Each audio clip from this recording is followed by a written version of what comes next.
Supreme court ने UGC के नए नियमों पर रोक लगा दी है। ये सरकार को एक बड़ा झटका है और देखिए कैसे सीजीआई सूर्यकांत भड़क गए। सरकार को क्या क्या सुनाया, कोर्ट में क्या क्या हुआ और कैसे अब विपक्ष ने सरकार को घेरा है। रिमझिम के 5 पॉइंट्स में आपको यही जानना है। सबसे पहला पॉइंट कि सुप्रीम कोर्ट ने क्यों लगाई यूजीसी के नए नियमों पर रोक। दूसरा है सीजीआई क्यों भड़के, सरकार को क्या सुनाया। तीसरा है सुप्रीम कोर्ट में जनता की जीत हुई है, सिस्टम की हार हुई है। चौथा है मोदी सरकार अब आगे क्या करेगी, क्योंकि एक बड़ा झटका लगा है। और पांचवा है आखिरकार यूजीसी के नए नियमों पर यह पूरा बवाल क्या था। नमस्ते, मेरा नाम रिमझिम जेठानी है और आप मेरा शो रिमझिम के 5 पॉइंट्स देख रहे हैं। देश में इतने बवाल के बाद आज फाइनली यूजीसी के नए नियमों पर सुप्रीम कोर्ट ने रोक लगा दी है। कोर्ट ने कहा कि इन नए नियमों का दुरुपयोग हो सकता है, इसके प्रावधान स्पष्ट नहीं है, यानी क्लियर नहीं है। केंद्र को यह कहा है कि भाई तुम लोग नए सिरे से ड्राफ्ट जारी करो। अब उसमें नए सिरे से तुम सोचो कि क्या बेहतर हो सकता है, क्योंकि अब फिलहाल वही नियम लागू होंगे जो 2012 वाले थे। अभी जो 2025 में नए पॉलिसी लाई गई थी, ये सब कुछ भी लागू नहीं होने वाला है। देखिए, यूजीसी मतलब यूनिवर्सिटी ग्रांट्स कमीशन, इसके तहत काफ़ी कॉलेजेस यूनिवर्सिटीज़ आती हैं। अब इसके नए नियमों पर बवाल था। आप सबने देखा कि कैसे बीजेपी के लोग ही बीजेपी के खिलाफ उतर गए थे। अगले आदेश तक सुप्रीम कोर्ट ने कहा है कि हम रोक लगाते हैं, ये नए नियम लागू नहीं होंगे। सीजीआई सूर्यकांत और जस्टिस जॉय माल्या की बेंच थी। सुप्रीम कोर्ट ने यूजीसी को भी नोटिस जारी करके जवाब मांगा है। अब देखिए, सरकार एक उच्च स्तरीय कमेटी का गठन करे, ये सुप्रीम कोर्ट ने कहा है। अब इसमें यह भी कहा गया है कि ये जो कमेटी होगी वो ये सोचे कि कैसे सबका विकास हो, कोई भेदभाव ना हो। इस तरीके से अब आप नया ड्राफ्ट बनाएंगे और नए नियम लेकर आएंगे। मामले की अगली सुनवाई अब 19 मार्च को होगी और जब तक ये सुनवाई नहीं होती है तब तक ये नए नियम लागू नहीं होंगे। अब आपको जानना है कि आखिरकार सीजीआई सूर्यकांत केंद्र पर क्यों भड़के। तो सीजीआई सूर्यकांत ने सरकार से पूछा कि एक देश के रूप में 75 ईयर्स, इतने साल बाद हमने इतनी तरक्की कर दी है, हमने जाति विहीन समाज की दिशा में कितना कुछ हासिल किया है, लेकिन क्या अब आप उल्टी दिशा में हमको लेके जाना चाहते हैं? क्या जाति के नाम पर वापस भेदभाव हो, वापस हमारी जो सोसाइटी है वो बढ़ जाए? क्या अब हम उल्टी दिशा में जा रहे हैं? तो इस तरीके से सरकार से सवाल पूछा और सुनाया। हमें एक प्रतिगामी समाज बनते जा रहे हैं क्या? ये सवाल था सीजीआई का। पीड़ितों को न्याय से वंचित नहीं छोड़ा जा सकता। फिर सीजीआई सूर्यकांत ने कहा कि आप एससी और एसटी स्टूडेंट्स के लिए आप एक अलग हॉस्टल की बात कर रहे हैं, ये कैसी बात हुई? ऐसा मत कीजिए। इस तरीके से आप सोसाइटी को बांटिए मत। आरक्षित समुदाय में भी कुछ लोग हैं जो अब समृद्ध हो चुके हैं, उनके पास दूसरों की तुलना में बेहतर सुविधाएं हैं। तो आप इस तरीके से क्लियर प्रावधान लेकर आइए, वरना हम ये नियम लागू नहीं होने देंगे। अब आपको ये जानना है कि कैसे सुप्रीम कोर्ट में जनता की जीत हुई है और सिस्टम की हार हुई है। तो देखिए, यूजीसी ने 13 जनवरी को अपने नए नियमों को नोटिफाई किया था। उसके बाद से बवाल हुआ। अब इन नए नियमों का नाम था promotion of equity in higher education institution regulation. 2025 से तैयारी शुरू थी, ड्राफ्ट आया था, सब कुछ हुआ, लेकिन 2026 में नए नियम को नोटिफाई किया गया। अब अगर मैं आपको छोटी सी कहानी के तौर पर बताऊं कि यूजीसी के नए नियम क्या थे, तो देखिए, यूजीसी कॉलेज और यूनिवर्सिटी में जातीय भेदभाव रोकना ये गोल था इन नियमों का। अब जातीय भेदभाव रोकना है तो इन नए नियमों में लिखा गया कि भाई विशेष समितियां बनाएंगे, हेल्पलाइन और मॉनिटरिंग टीमें बनाने के निर्देश दिए गए। लेकिन इसमें एक चूक ये हुई कि ये इन्होंने कह दिया कि भाई जो समिति बनेगी, जो कमेटी बनेगी, उसमें एससी, एसटी, ओबीसी, महिला, विकलांग, ये सब तो होंगे, लेकिन जनरल कैटेगरी क्या होगी? नियमों में जब आरोप लगे कि भाई आपने जो ऊंची जाति है यानी सवर्ण छात्र हैं, उनको तो आपने स्वाभाविक अपराधी बता दिया कि वही लोग जो ऊंची जाति, जो अपर कास्ट है, वही जो है लोअर कास्ट को परेशान करेगी। जो ब्राह्मण हैं, जो राजपूत हैं, जो ठाकुर हैं, वो सब जो है एससी, एसटी, ओबीसी को परेशान करेंगे। तो आपने पहले ही सवर्ण छात्रों को स्वाभाविक अपराधी बना दिया। सवर्ण जाति के स्टूडेंट्स का इस पे विरोध प्रदर्शन हुआ कि भाई हमारा रिप्रेजेंटेशन कौन करेगा, जब उस समिति में, जब उस कमेटी में कोई हमारी आवाज उठाने वाला है ही नहीं। आपने जब ये जातीय भेदभाव को परिभाषित किया, डेफिनेशन दी, तो हमारे बारे में तो सोचा ही नहीं। जरूरी है क्या हमारे साथ कोई ऐसा व्यवहार नहीं हो सकता, हमारे साथ भेदभाव नहीं हो सकता? और क्या पता कि अगर SC ST OBC इसी चीज का हमारे खिलाफ फायदा उठाकर उसको इस्तेमाल करें। तो देखिए बवाल मच गया। आपको पता है कि बीजेपी का कोर वोटर कौन सा है? ब्राह्मण। इन लोगों का कोर वोटर कौन सा है? राजपूत। इन लोगों का core voter upper caste, forward caste. अब बीजेपी के खुद के लोग ही, उनके नेता ही अपनी ही सरकार के खिलाफ उतर गए। उन्होंने कहा कि नहीं देंगे हम योगी और मोदी सरकार को वोट जब तक वो ये UGC की गाइडलाइंस, नए नियमों को वापस नहीं लेते। हमारे बच्चों के भविष्य का सवाल है। कल को उनके साथ कॉलेज में कुछ हो जाएगा तो जो है SC ST OBC कोई भी छात्र उनके खिलाफ कुछ भी कह के निकल जाएगा, और जो हमारे बच्चे हैं वो अगर उनकी गलती नहीं भी होगी तो फिर उनकी डिग्री कैंसिल कर देंगे। तो ऐसे ही देखिए कोर्ट में क्या क्या हुआ, अगर मैं आपको बताती हूं। एडवोकेट विष्णु शंकर जैन ने कहा कि भैया हम 3C को चुनौती देते हैं। इसके तहत जाति आधारित भेदभाव की परिभाषा की गई, लेकिन ये ठीक नहीं है, स्पष्ट नहीं है, क्लियर नहीं है, और ये सवर्ण छात्रों के खिलाफ एक तरीके से उनको पहले से ही अपराधी बना देती है। तो ये आपका बैलेंस नहीं है। CJI ने कहा देखिए हम केवल संवैधानिकता और वैधता की सीमा पर ही जांच करेंगे। अब मैं अभी आपको और बता देती हूं कि आगे क्या हुआ कोर्ट में और क्या हुआ, लेकिन पहले ये समझिए कि कैसे मोदी सरकार अब आगे क्या करेगी और कैसे मोदी सरकार को एक बड़ा झटका लगा है। सरकार और UGC को एक बड़ा झटका लगा है। पहले ही बीजेपी के लोग खिलाफ हुए हैं, पहले ही इधर नारे लग रहे हैं कि हम वोट नहीं देंगे बीजेपी को। बीजेपी का खुद का वोटर ये कह रहा है कि हम बीजेपी को वोट नहीं देंगे। और सोचिए अभी 2027 में यूपी में विधानसभा चुनाव है। अब विपक्ष इसे बड़ा चुनावी मुद्दा बनाएगा। विपक्ष अब बीजेपी के उन्हीं के वोटर्स को भड़काएगा और ये बताने की कोशिश करेगा कि तुम्हारे साथ तुम्हारी सरकार ने देखो क्या किया। फिर सुप्रीम कोर्ट को आना पड़ा इंटरवीन करने के लिए, तब जाके नियम वापस लिए गए। यानी कि सुप्रीम कोर्ट ने भी माना कि वो नियम गलत थे। बीजेपी के वोटरों को उन्हीं के खिलाफ अब उतारा जाएगा। और देखिए एक तरीके से अगर हम नैरेटिव देखते हैं, यूपी में 2027 में चुनाव है और कहीं ना कहीं कि उनके ही लोग, बीजेपी के लोग, सरकार के लोग ही उनके खिलाफ उतर गए, तो ये एक गलती साबित हो रही है। ये एक मिसकैलकुलेटेड स्टेप साबित हो रहा है। और पहले भी सरकार 4 चीज़ों पे यू टर्न ले चुकी है। याद होगा आपको, मैंने अपने शो में आपको समझाया था, इंडेक्सेशन, याद कीजिए लेटरल एंट्री, याद कीजिए फार्म लॉज, याद कीजिए इलेक्टोरल बॉन्ड। इन सब पे सरकार को बैकफुट पे आना पड़ा था और विपक्ष ने जो आवाज़ उठाई थी, कहीं ना कहीं विपक्ष के मुद्दों की जीत हुई थी। और अगर मैं आपको बता देती हूँ कि क्या क्या कोर्ट में हुआ है, तो कोर्ट ने ये क्लियर कहा, CJI ने क्लियर कहा कि ये जो नए नियम है UGC के, वो केपेबल ऑफ मिसयूज, यानी दुरुपयोग हो सकता है, ये वेग हैं और इसलिए उन्होंने UGC के इक्विटी रेगुलेशंस पर रोक लगा दी गई। अब मैं आपको बताती हूँ कि कौन कौन सा मुद्दा उठाया कि भाई एक तो इनका गलत इस्तेमाल होगा, फिर बोला कि आप सिर्फ कास्ट बेस्ड डिस्क्रिमिनेशन क्यों देख रहे हैं, भेदभाव तो नॉर्थ और साउथ के बच्चे में भी हो सकता है। आपने इसमें रैगिंग के बारे में कोई भी प्रावधान नहीं डाला कि अगर किसी की रैगिंग हो जाए, अब वो अपर कास्ट का भी हो सकता है, वो लोअर कास्ट का भी हो सकता है। और वैसे ही CJI कांत ने एक एग्जाम्पल दिया कि अगर साउथ इंडिया से कोई बच्चा आता है और नॉर्थ इंडिया के कोई कॉलेज में आता है और अगर उस साउथ इंडिया के बच्चे के साथ कुछ ऐसी टिप्पणी होती है, तो उसका तो आपने प्रावधान, अभी आपको उनकी जाति के बारे में कुछ नहीं पता है, सिर्फ ये पता है कि एक बच्चा साउथ इंडिया से आया है और वो नॉर्थ इंडिया की एक यूनिवर्सिटी में, तब आप कैसे अपने रेगुलेशंस के हिसाब से फैसला लेंगे? तो ऐसी सारी सवाल उठाए गए। फिर CJI कांत ने ये भी कहा, for god's sake don't do this, हम हमेशा से साथ रहते आए हैं। और कैसे इंटरकास्ट मैरिजेस भी होती हैं और आप कह रहे हैं कि भाई SC और ST के लिए अलग हॉस्टल बना दो। जस्टिस बागची ने कहा कि हमारे एजुकेशनल इंस्टीट्यूशन में यूनिटी होनी चाहिए, एकता का मैसेज देना चाहिए। आपने तो बांट दिया, आपने तो ऊंची और नीची जाति में नियमों के अनुसार बांट दिया कि SC और ST के लोग अलग रहें। तो इस तरीके से देखिए बहुत सारे मुद्दे उठे। अब आपको याद होगा, मैंने पहले भी आपको बताया था कि ये जो पूरा मामला बड़ा था, आप याद कीजिए रोहित वेमुला, पायल तडवी, कैसे इन बच्चों ने आत्महत्या कर ली थी क्योंकि इनके साथ जातीय भेदभाव हुआ था कॉलेज में। उसके बाद सीनियर एडवोकेट इंदिरा जयसिंह इनके लिए लड़ने कोर्ट पहुंची थी और उसके बाद ही ये पूरा मामला आगे बढ़ा, उसके बाद ही ये नए ड्राफ्ट आए थे, उसके बाद ये नए नियम आए थे।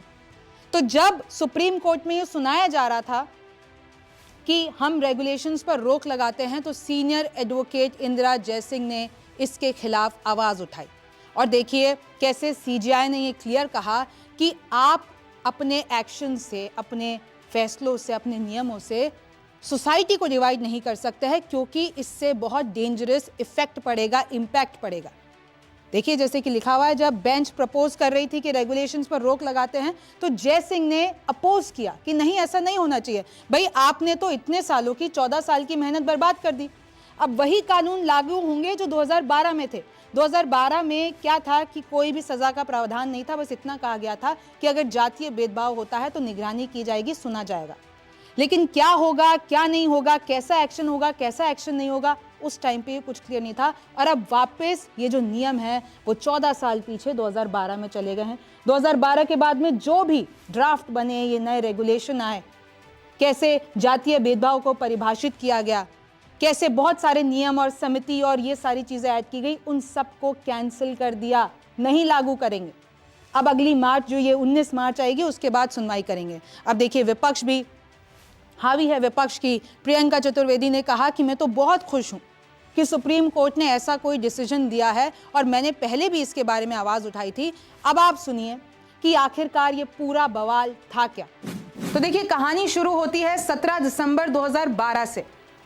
इधर ये कहा गया कि यूजीसी ने जातीय भेदभाव रोकने के लिए कुछ नियम लाए। यूजीसी आपको पता है कि जितनी भी बड़ी यूनिवर्सिटीज होती है उनको जो कमीशन ये पूरी की पूरी होती है, जो कहीं ना कहीं परमिशन प्रदान करती है। यूजीसी का मतलब होता है विश्वविद्यालय अनुदान आयोग, यानी कि यूनिवर्सिटी ग्रांट कमीशन। इसके अंडर ही सारे कॉलेजेस और यूनिवर्सिटीज आते हैं। देश में उच्च शिक्षा की गुणवत्ता यानी क्वालिटी, समान अवसर, नियमन से जुड़ी शीर्ष संस्थान है और यूजीसी ग्रांटेड यूनिवर्सिटी है, ये सब देखते हैं। तो अब इसमें क्या हुआ, एक कानून लेकर आया गया, नियम लेकर आया गया, 2012 की बात बता रही हूँ, promotion of equity in higher education institution regulation. इसमें यह कहा गया कि भाई अगर कोई भी जाति के नाम पर भेदभाव होता है तो फिर इसकी निगरानी करनी चाहिए। जागरूकता के लिए हम ये नियम बनाते हैं। हालांकि इसमें कोई सजा अनिवार्य नहीं की गई 2012 में, लेकिन ये कहा गया कि भाई हम लोग इसकी निगरानी करेंगे, जातीय भेदभाव नहीं होना चाहिए, जो पिछड़ी जाति है, निचली जाति है, उनके साथ ऐसा नहीं होना चाहिए। ठीक है भाई। फिर उसके बाद 17 जनवरी 2016 को क्या होता है, एक केस सामने आता है। हैदराबाद सेंट्रल यूनिवर्सिटी में स्टूडेंट रोहित वेमुला, उस बच्चे ने आत्महत्या कर दी क्योंकि उसके साथ जातीय उत्पीड़न होता है। सेम केस आता है 22 मई 2019 को, जब महाराष्ट्र में एक दलित डॉक्टर पायल तडवी ने आत्महत्या कर ली कि भाई मेरे साथ जातीय पक्षपात हुआ। फिर उसके बाद देखिए 29 अगस्त 2019 को रोहित वेमुला और पायल का जो परिवार है वो सुप्रीम कोर्ट पहुंचा। उन्होंने कहा कि यूनिवर्सिटी में हमारे बच्चों के साथ, क्योंकि हम जो है पिछड़ी जाति से आते हैं, तो हमारे बच्चों के साथ भेदभाव हुआ और उन्होंने आत्महत्या कर ली। फिर उसके बाद देखिए एक स्टडी भी आई, आईआईटी की स्टडी कहती है कि वंचित जातियों के 75% छात्र कॉलेज में भेदभाव का सामना करते हैं, 75%। यानी कि ये साफ है कि उन लोगों के साथ भेदभाव होता है। 5 वर्षों में जातिगत भेदभाव की शिकायतों में 118% की वृद्धि हुई है। यानी ये आरोप लगा कि भाई जो अगड़ी जाति के बच्चे हैं वो पिछड़ी जाति के बच्चों के साथ भेदभाव कर रहे हैं, उनका उत्पीड़न कर रहे हैं। फिर क्या हुआ, आ जाते हैं जनवरी 2025 में। सीजीआई सूर्यकांत ने कहा कि भाई डेटा इकट्ठा करो और नए नियम बनाओ। अब क्योंकि ये असहनीय मामला पिछड़ी जाति के बच्चों के साथ बहुत बुरा हो रहा है, ठीक है, केंद्र तक पहुंची बात। फिर फरवरी 2025 में एक ड्राफ्ट बन जाता है। उसमें जब ड्राफ्ट बना तो उसमें कुछ तकलीफें थी, यानी कुछ कमियां थी। उस ड्राफ्ट में यह था कि ओबीसी शामिल उसमें अनिवार्य नहीं किया गया। झूठी शिकायत करने पर पहले दंड मिलता था कि अगर आपने झूठी शिकायत की है और अगर वो साबित हो जाती है तो जो जातीय भेदभाव की शिकायत लेके गया उसी को सजा मिल जाएगी। जातीय भेदभाव की कोई स्पष्ट परिभाषा नहीं थी उस ड्राफ्ट में। तो फिर उस ड्राफ्ट में कुछ चेंजेस किए गए और फाइनली 13 जनवरी 2026 को यूजीसी ने ड्राफ्ट बदला और नए नियम नोटिफाई किए। अब हम इस साल में आ चुके हैं 2026 में 13। अब तब से बवाल शुरू हुआ है। अब हर यूनिवर्सिटी में जो भी यूजीसी से मान्यता प्राप्त कॉलेज है, यूनिवर्सिटी है, उसमें ये नए नियम लागू हो गए। अब इन नए नियमों के तहत क्या क्या बदला है अब आप जान लीजिए कि भाई जातीय भेदभाव की स्पष्ट परिभाषा दे दी गई। परिभाषा में ओबीसी को भी शामिल किया गया। पहले एससी एसटी होते थे लेकिन ओबीसी का कहीं नाम नहीं था, उनको शामिल किया गया। अगर झूठी शिकायत करने पर वो जो सजा का प्रावधान था उसको हटा दिया गया कि भाई अगर ऐसी कोई झूठी शिकायत निकलती भी है तो कोई सजा नहीं होगी। कॉलेजों में इक्वल अपॉर्चुनिटी सेंटर ईओसी बनेंगे। अब ये ईओसी क्या करेंगे, एक तरीके से कमेटी बनेगी, इक्वलिटी कमेटी यानी कि समता समिति बनानी होगी और उस कमेटी के अंदर आपको जो भी मेंबर्स होंगे वो एससी, एसटी, ओबीसी, विकलांग महिलाएं शामिल होंगी। ये सारे लोग उस कमेटी में यानी ये सारे जो वर्ग हैं वो उसमें होने चाहिए। भेदभाव की शिकायत जैसे ही होती है उसके 24 घंटों में बैठक होगी और उसके बाद एक्शन लिया जाएगा और अगर नियमों का उल्लंघन करते हैं तो उस बच्चे की डिग्री छीन ली जाएगी और अगर यूनिवर्सिटी नियमों का उल्लंघन करती है तो यूजीसी की मान्यता भी रद्द की जा सकती है। ये बदलाव हो गए। लेकिन अब आप पूछेंगे ये तो अच्छे के लिए हुआ कि अगर जातीय भेदभाव हो रहा था तो सरकार ने अच्छे के लिए किया, लेकिन नहीं। अब देखिए कि विरोध क्यों हो रहा है। विरोध ये हो रहा है और लिटरली सोशल मीडिया पर यूजीसी रोल बैक के हैशटैग ट्रेंड कर रहे हैं, शेम ऑन यूजीसी कहा जा रहा है। अब ये कह रहे हैं कि भाई आपने भेदभाव की परिभाषा सवर्ण छात्रों के खिलाफ है। आपने ये कर दिया कि भेदभाव सिर्फ निचली जाति के साथ यानी कि पिछड़े वर्ग के साथ होता है। अगर कोई जनरल है, कोई अपर कास्ट का, अगर उसके साथ भेदभाव होता है तो वो तो आपने डाला ही नहीं परिभाषा में। यानी आप ये कह रहे हैं कि जो आरोपी होगा आपने पहले ही डिसाइड कर दिया कि वो ऊंची जाति का होगा, वो अगड़ी जाति का होगा और वही जो है पिछड़ी जाति के साथ भेदभाव करेगा। सवर्ण छात्र स्वाभाविक अपराधी की तरह देखे जाएंगे। आपने नियमों में उन लोगों के लिए कोई प्रावधान नहीं रखा। अगर झूठी शिकायत अगर मैं सवर्ण हूँ, मेरे खिलाफ कोई खुन्नस निकालने के लिए कोई पिछड़ी जाति का मेरे खिलाफ शिकायत कर दे और झूठी शिकायत कर दे तो उसके बाद अगर वो झूठी निकलती है तो उसको तो कोई डर ही नहीं है सामने वाले को, तो उसको तो कोई सजा ही नहीं मिलेगी। इक्विटी कमेटी में जनरल कैटेगरी का कोई मेंबर नहीं है। अब जो कमेटी बनेगी उसमें एससी, एसटी, ओबीसी, विकलांग महिलाएं, लेकिन ऐसा नहीं कहा गया कि जनरल कैटेगरी का कोई मेंबर होना चाहिए।